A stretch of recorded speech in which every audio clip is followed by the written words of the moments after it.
You're listening to the Drawing the Ideal Self podcast, episode 59.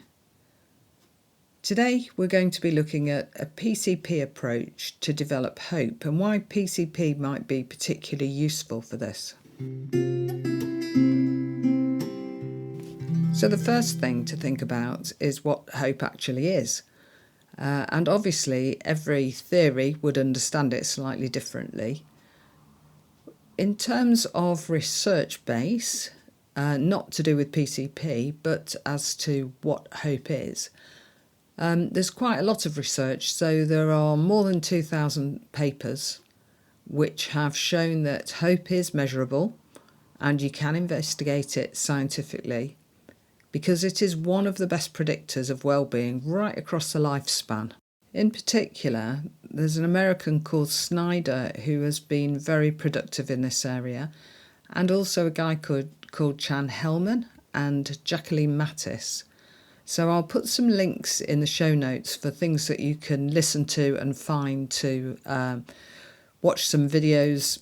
There's a really good TED talk explaining about what hope is. You might find that useful to watch, and it is suitable if you wanted to show that to a client and have a discussion with them about it.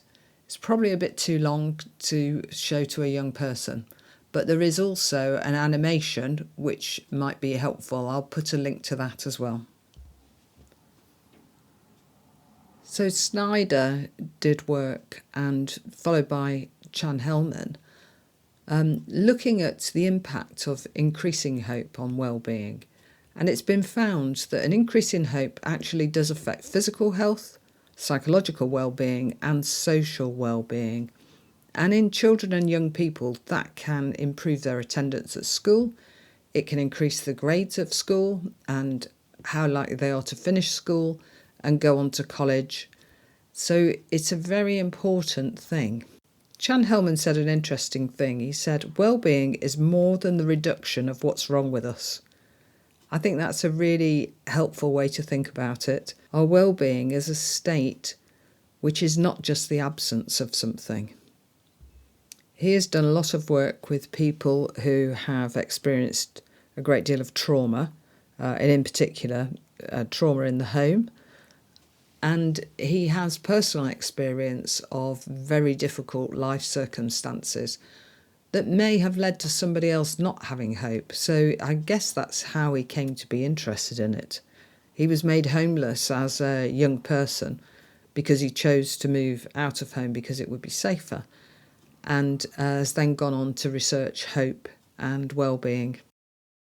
So the work that they've done suggests that hope is made up of two things. There's a sense of an agency and there's pathways. And when there are those two things together, somebody will have the perception that they can move from their current situation to the desired situation via a chosen route. So there's a strong thing there about having an element of control. So they say that hope is the belief that your future will be better than today, and you have the power to make it so. And he breaks this down saying that hope is the belief that your future will be better than today reflects optimism. So people can be optimistic about where they're going to go and that this isn't all they can achieve or maintain in their lives. But he says that hope goes beyond optimism by saying that you have the power to make it so. So he goes on to say that goals are the cornerstone of hope. So if you have to have a goal of some place you want to get to. Then you have pathways, which refer to the ability to identify routes toward goals and to find new pathways around obstacles if necessary. So that's about problem solving and being able to find different ways of doing things. Agency, on the other hand, he describes as the ability to sustain motivation to move along these pathways. And he also talks about that being willpower. And you've got to have both the pathways and the willpower, but first you have to have the goal. You've got to have a place that you're going to. And he contrasts this with what he says is a wish, which is a desire for the outcome but no pathways. So if you said to a friend, I hope you have a really good holiday, you got no control at all over whether or not they have a good holiday. It's a wish that you would like them to have a nice holiday. That's not the same as hope, although we use the language of hope when we talk about that. You might hope for world peace, but that's a wish, a desire to have a peaceful world. You don't have any way to make that happen unless you've got control over all kinds of things which the vast majority of people never will have. So he says that hope is about taking action towards future goals. And their research has looked at how trauma and adversity influence hope.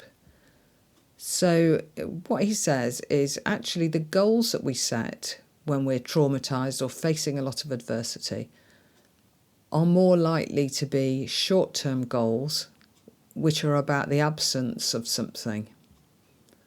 When we're in a situation which is comfortable and we can have that optimism which leads to higher hope, we can have goals that are more related to achievements and can be achieved over a longer term. So Chan Hellman also says that the nature of our goals will influence how we try to get there. So if the goal is about trying to not have something in your life, for instance, not be beaten up by your partner, how you try to achieve that would be different than if you said, my goal is to live in a house on my own and be comfortable there. So the first bit is sort of crisis management. The second goal is something to try and achieve over a longer term. So when we're stressed and facing adversity, people will become stressed about pathways thinking. They'll find it a stressful experience. And he says trauma tends to rob us of our problem-solving capability. So he says that adversity influences the nature of our goals, because we might set goals that are avoidant of something rather than achievement related and be short-term rather than long-term. Pathways thinking becomes stressed when we're facing adversity, so we can't consider what the barriers are and problem solve how to get around them. And we might not be able to think of multiple ways to get to our goals, so multiple pathways. And then he says that our willpower, which is that sense of agency to make something happen, is driven by fear and rumination. And he says that willpower is a limited resource.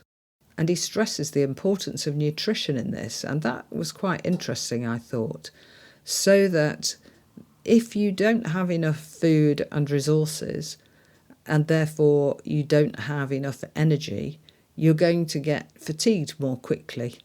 And problem-solving thinking takes a lot of energy, because in a situation where we're facing adversity, we've also got to try and control our fear and anxiety about what's going on, as well as try to problem solve. I think he makes a real case for there should be nutrition programs with children and young people, or for poor people, so that actually what you get is a much greater benefit in well-being. He says that they've found that when we're in a stressful situation, we naturally gravitate towards avoidant goals. So we might be beaten down by the effort of trying to overcome obstacles that are in our way or get around them. And the more we desire the outcome, the more we are willing to face that adversity and move towards the goal. And if going back to the example of somebody who wants to escape a domestic abuse situation, they can get to the point where they will leave and they don't have any clothes or anything to take with them, just what they can carry in their arms. And we saw that in Gaza, people left taking whatever they could take. That's common in a war situation, that there's a point at which people become so desperate that they will just be trying to survive. So their goal is not to be dead at that point. He talked about the importance of hope leading to more hope. So he says hope begets hope. So once we have a success, we can try again, and we can see that a desired future is possible. So the first time we try to do something new, it will take all of our mental energy to do that new thing and to manage our anxiety. And eventually we'll be able to do it and it'll become habitual. So having the hope in the first place to try, and then having some degree of success, and then being able to use that experience of success to look at what's happened and expect it again. So he says that imagination is the instrument of hope, and I will come back to that, because to me I think that's one of the most important things about PCP therapy. He also said that he thought that hope is a social gift. It happens in a relationship with other people, and it is our connectedness with others or with something that's greater than ourselves that's the best predictor of hope. He says at the heart of change is our ability to understand the way things are right now in our lives, and that we can begin to imagine the way things could be. That's where hope is born. There are 2 questionnaires that Snyder made that you can get easily on the internet. You can download them free. They're very easy to use and very easy to score. So there is the Children's Hope Scale, and when you use it, you would not call it that, ideally. It might be called something like Progress Towards Your Goals. And then there's an Adult Hope Scale. The Children's Hope Scale has 6 questions, rated on a scale of 1 to 6, with 1 being none of the time, 6 being all of the time, and the ratings in between. And the 6 questions are: I think I'm doing pretty well. I can think of many ways to get the things in life that are most important to me. I'm doing just as well as other kids my age. When I have a problem, I can come up with lots of ways to solve it. I think the things that I've done in the past will help me in the future. Even when others want to quit, I know that I can find ways to solve the problem. And you end up there with an agency score from items 1, 3 and 5, and then a pathways score from the others. And the hope score is the sum of all of these scores. The Adult Hope Scale has more questions, so it's got 12 questions, and it's rated on a scale of 1 to 8. It adds a couple of extra questions, really. One is I'm easily downed in an argument. Another is I worry about my health. My past experiences have prepared me well for my future, and I've been pretty successful. And I usually find myself worrying about something. The other questions are pretty similar to the child's ones. And again, you end up with an agency score and a pathway score, and you add those together to give a total hope score.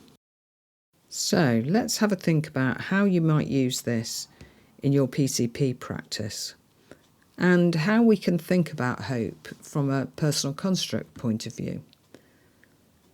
So as you'll know if you've read any Kelly, the theory is all about anticipation.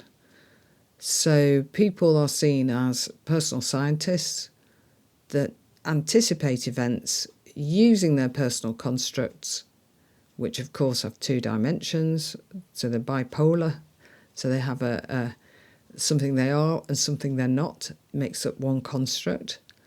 And you can listen to all the other episodes if you want to find out about that. Now, given that PCP is all about being able to predict the future as best we can based on the experience we've had in life and what we've made of those, that ability to look forward has to be at least partly predictable. And it must be related to goals which make sense to us, so that trying to move towards something is because of the meaning we have given that experience. So supposing we wanted to become less angry, we've got a construct of what being angry is like. We can also compare ourselves with that construct and maybe do a rating and see where we think we're up to.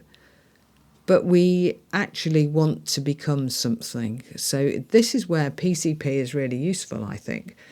So it's not just about saying not angry. We're going to say, okay, so what would you call somebody who's not angry at all? And they might say, really calm. So, okay, now we've got something that's a more meaningful goal, not just an absence of something. I want to become somebody who is really calm. And when you think about people who might come to us needing some help because they've got stuck, trauma and adversity are likely to be common factors in their lives. So helping them to be able to think ahead into the future and make a goal that is meaningful is actually really important, because remember that when people are stressed, they tend to narrow their thinking down to a manageable level and they run out of energy to keep thinking. So their goals will be short term and the goals might be avoidance of something. We want them to have longer term goals in an ideal world, because then there's a steps towards it that you can achieve along the way. If you can have a longer term goal and cope with being able to deal with things that come along that set you off track towards your goal, so they upset your path by distracting you, by making you move to the side a bit, by making you take a different route, then somebody who's hopeful is able to cope with that. So one of the things that we might be able to do with clients is to hold the hope for them and help them to generate more problem-solving strategies that go round and about their goals. And if something happens that sets them off path, helps them to find a new path. They may not have the energy to do it. Another thing that's important is that constructs are permeable. Now that means that a construct is open to a new experience. If you have a construct of, this is how my life is, it's all terrible, and that hopelessness, you're likely to have really not the ability or the energy, because you need so much motivation to make things move that it's going to be really hard. So one of the things we might want to do is to help people to construe things in a way that will mean that their constructs they're using are more permeable to new experiences, so that they can begin to think that things could be different from how they are now. That the way things are is not permanent, and what they make of it isn't permanent, so that there's another way of looking at it. So remember that they might not be motivated, but in PCP terms, a lack of motivation is because it doesn't have enough meaning where they want to get to. So having a meaningful goal is really important. We can't criticise people for not being motivated to achieve something they couldn't see or explain or feel or be able to put into words to explain to us what it was they wanted to do. And sometimes those people might need to move a little in order to work out what the goal is. And in PCP, we never expect the goal to stay the same. So sometimes in different therapies, the goal will be fixed and people will decide on how they move towards it. In PCP, the goal will be fixed for now. So somebody might say, I want to become less nervous when I have to give a talk. That goal might be what they start with. But as time goes by and they explore more around it, they might realise actually that wasn't the goal. The goal was to be able to talk in front of their peers. It wasn't just to be able to give a talk. It was to give a talk to the same professional group, which I think is always more nerve-wracking. So that goal becomes refined because they've worked out what it is about the nervousness that's a problem. Maybe we can also think that being hopeful means that we can risk invalidation, because the invalidation isn't going to be total in terms of our sense of self. So, trying out a safe experiment means as safe as it can be given the circumstances. But people will never know what they're going to find out as a result of doing an experiment. So supposing somebody decided they're going to do an experiment by putting themselves forward to do a talk to their peers, and the topic they have chosen to talk about has been decided by somebody else who has a particular intention. Well, the feedback they might get may not fit with what they thought they were doing compared with what the person who asked them to do the talk was looking for. That might mean that they're at risk of some invalidation.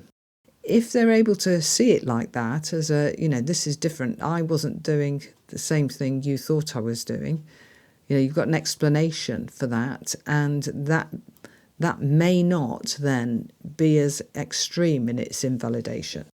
You've also got to think from a PCP point of view that being hopeless can actually be a protective factor for some people, that it makes sense to them to not do things, to not try to achieve, to not try to go out again to the shop.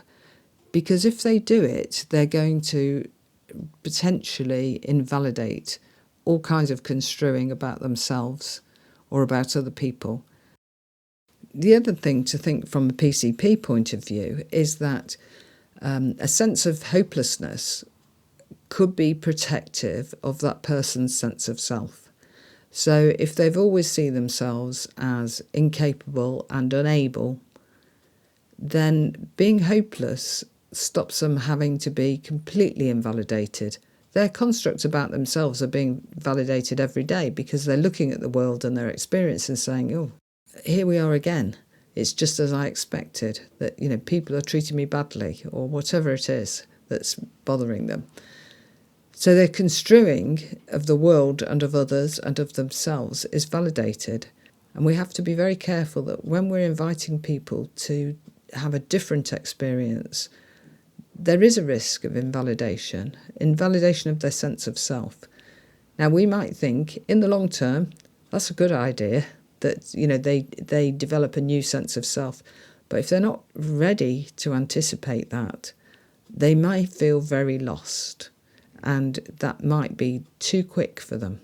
So just bear that in mind, that hopelessness is the contrast to hope, and both can have a lot of meaning for any individual. And the other thing that's related to that is that they're going to be linked to somebody's core role, probably. So somebody who has a core role of a parent, they might be hopeful or hopeless in relation to their anticipations about themselves being able to fulfill that role. And they may not feel that they can be a decent parent at all. And therefore they could be hopeless in relation to that core role, but not in relation to everything. So they may be able to cope with other stuff. So that sense of self and the roles that we play in life are going to be very important in hope. And if we can find a place that somebody can become more hopeful, then some of that hope may spill over into other areas where at the moment they're really not hopeful. So in terms of PCP therapy, what we might be trying to do is loosen if we've got very rigid, tight constructs that lead to the same outcome every time, such as, here I am again, I'm always going to be depressed. So we would want to loosen those constructs so that at first it's, I am not depressed all the time. I can see there are moments when I'm not depressed, and I'm noticing them now. So that is loosening those constructs, or making it so that the loosening is I am not always as depressed. So it's not the same level of depression all of the time. That's a loosening as well. And then we want to talk about alternative anticipations.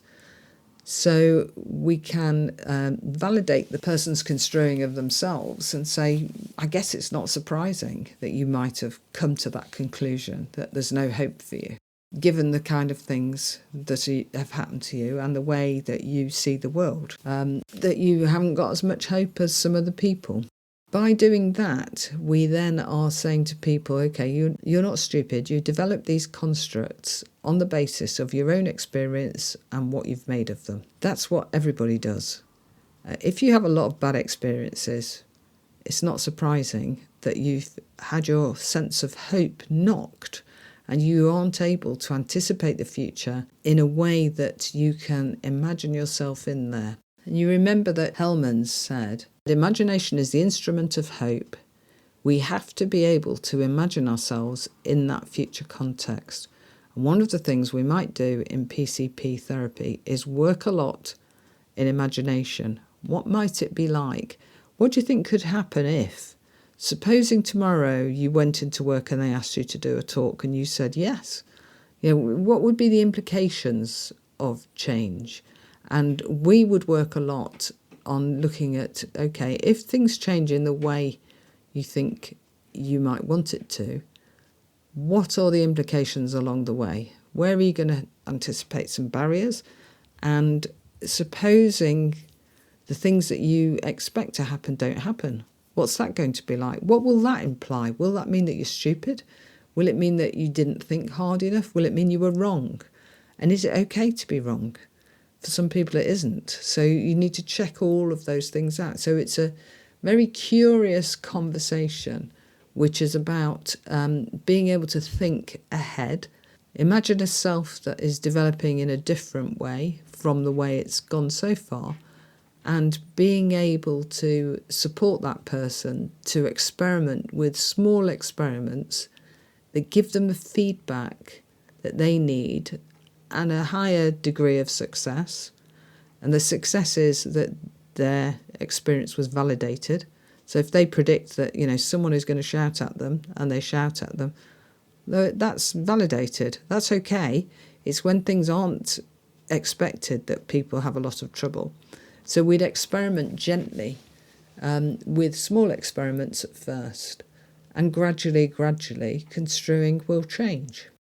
Okay. So I hope maybe you might go and watch some of these videos and have a think about it. Try the hope scale on yourself, see what it comes up with.